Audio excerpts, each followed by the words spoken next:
He is Scott Frost. How are you, Coach Frost? I'm doing well, man. How you been? How have you been? Been great. It's been a crazy year or so, but excited to be back home and love being here and working with my alma mater. What is that like? I mean, for somebody who's been there and done that as a player at that institution of higher learning for Tom Osborne, and now are you in his office? I don't know what even the situation is there in Nebraska. I'm sure everything's been upgraded since then, but are you in a Tom Osborne office at all, Scott? I'm not. The coach's office is long gone. That was in the South Stadium here, Memorial Stadium. They built a new facility about 10 years ago, and I'm up here north. But I do have Coach Osborne in my office quite a bit. I think he's glad to have some Nebraska folks back in here, and he's come up and see us probably about once a week at least. And what do you talk about? If you don't mind me being prying on that, what do you talk about with Tom Osborne? We just kind of talk about life. In fact, I had a really good couple mornings in May.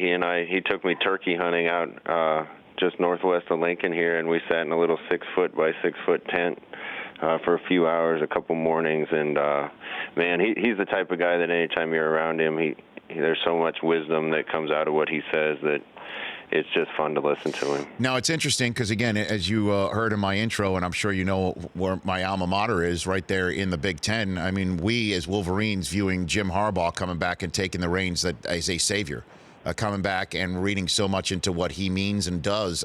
I believe there's a situation similar to what's going on there in Nebraska. What do you say to all the Cornhusker fans that are reading a lot into you and what you can do quickly there?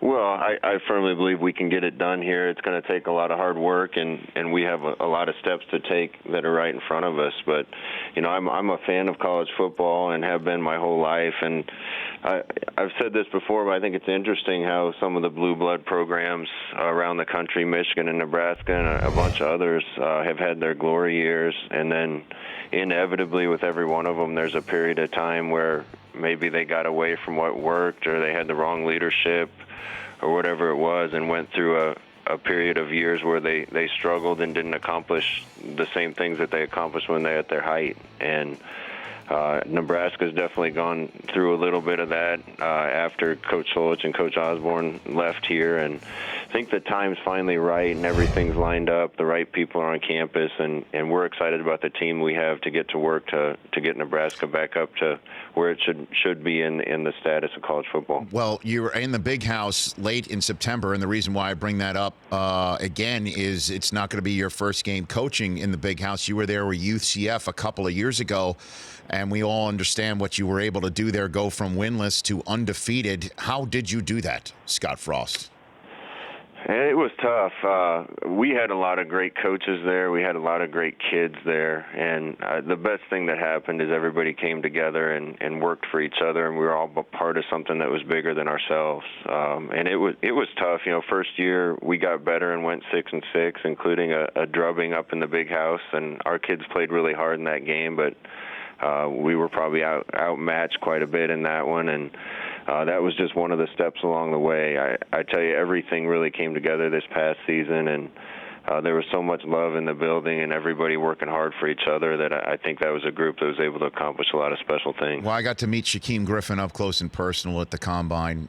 He became internationally famous after his performance there. What did you see in Shaquem when you first met him that you knew that the rest of the world has found out?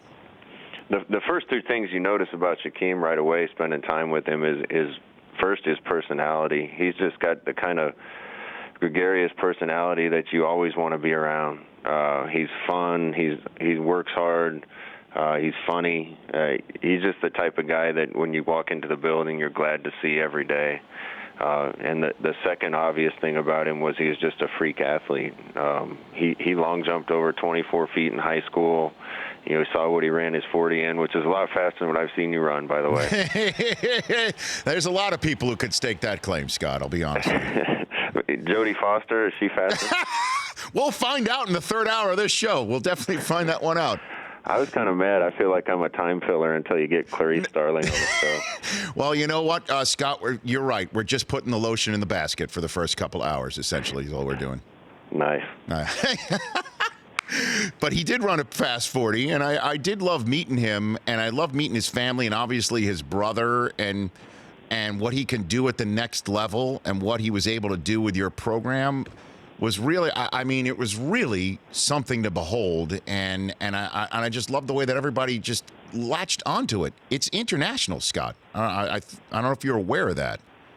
It is. I think it's great for him. It's a great story, and I think he's benefited from that. But as selfishly, I don't want it to get lost within that story that he's a great football player, and I think he's going to prove that. I think there was a lot of NFL teams that probably took him off their board because of the fact that he had one hand.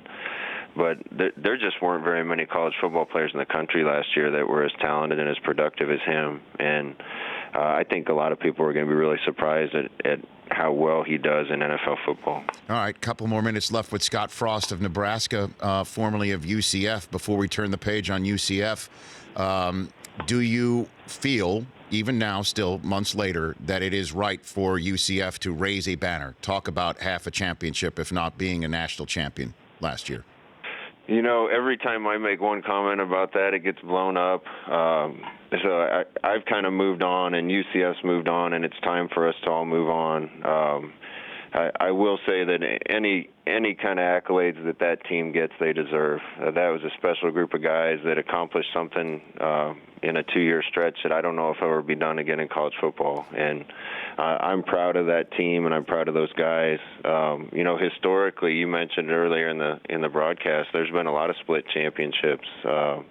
And going back when there wasn't a definite national championship game with the BCS, and people were just playing in bowl games, there's a lot of situations where two undefeated or great teams didn't get an opportunity to play each other. And I believe in '97 it probably deserved to be split, and I've kind of said publicly, even in '94 when Nebraska was crowned champion, Penn State had a great team, was undefeated, and probably deserved a share of it too. And until we get to a playoff, and I'd love to see it be an 8-team playoff, there's always going to be situations that arise where somebody gets shut out of the thing, and it's a shame that had to happen to our team, but that doesn't take away from anything that group accomplished. So let me get in a little deeper into that. 8 teams. I am with you. I would have loved to have seen UCF take on Alabama as maybe there's even just a 1 versus 8 seed. Just throwing that out there. I'm not pegging anybody for. I would have loved to have seen that. How can that be squared though? I mean, as a coach, as you know how long of a season it already is, do you have any concerns about that? Because that's always going to be coming right back at. And you talk about '97. If there are more playoff games, people say that it would defray the regular season, but I am with you. How do you respond to that?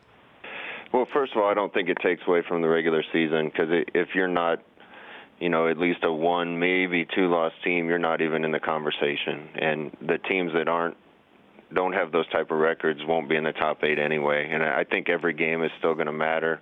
I don't think it makes the season long I think you can address that problem. And, right now, because we're coming out of a bowl system, you still the way it works right now, you still make the semifinals like a bowl experience, and I knew that from the first playoff when I was at Oregon, and we played Florida State in the Rose Bowl and won, and the whole week was like we were at the Rose Bowl, and then we had to turn around and go try to play a great Ohio State team the next week. And I think if you're going to go to 8, you start the playoff earlier. And I, just speaking for myself, if I knew I was in the playoff, I would gladly sacrifice a quote-unquote bowl experience in order to get the playoff started. And maybe the semifinals can be on New Year's Day, and then there's 1 week left that only 2 teams have to play in after the bowl season's over. So I think you can address those things. I think it would also address the problem, if you have an undefeated team going into a conference championship and somebody else beats them, you're not going to take a conference champion. You're going to take the team that maybe has 1 loss. And I think an 8-team playoff would allow you to have 5 conference champions and 3 at-large teams that would include a team like that was undefeated and lost late, or potentially a team like UCF last year that probably deserved to be in the mix for something like that. Wow. Huzzah, Scott Frost. I want to end this conversation by going full circle. We mentioned Tom Osborne being in your office, obviously a major influence for you, being your college head coach. Your first head coach in the pros was Bill Parcells, being drafted by Parcells as a rookie quarterback. Any of those experiences somehow creep into your coaching style? Anything of that sort, Scott? I tell you, I had a very average to below average NFL career, Rich, but it couldn't have been any better for a future coaching career. You know, I got to spend time around Bill Parcells and Bill Belichick and John Gruden and Mike Tomlin and Rod Marinelli and Todd Bowles and Raheem Morris and a bunch of guys that have accomplished a lot in this game. And I'd have been a fool not to have my ears open and listen to a lot of things that made those guys great coaches, and definitely was able to learn a lot from all of them. Okay. And then I guess I'm mandated to ask you this question. Last one. If there was a national championship game in 1997, you versus Michigan, what happens, Scott Frost? What happens? I don't think you and I would have the same opinion of that. You know, anybody that plays on a great team has a lot of confidence in their team, and you won't find a Nebraska guy on that team that doesn't think we would have won. And I've come across a lot of Michigan people that feel the same way. So, but it's great that both teams can put 1997 on their stadium and say they were champions. Coach, look, I'm very happy for you, and I look forward to seeing what you do in the Big Ten. And I know I might rue that on certain fall days, but please come back anytime. I really am pleased for you, and congratulations on your new gig, and best of luck. Hey, great to be on. Thanks, Rich. Appreciate it. You got it. At Coach_Frost. The Rich Eisen Show, weekdays at noon Eastern on Audience.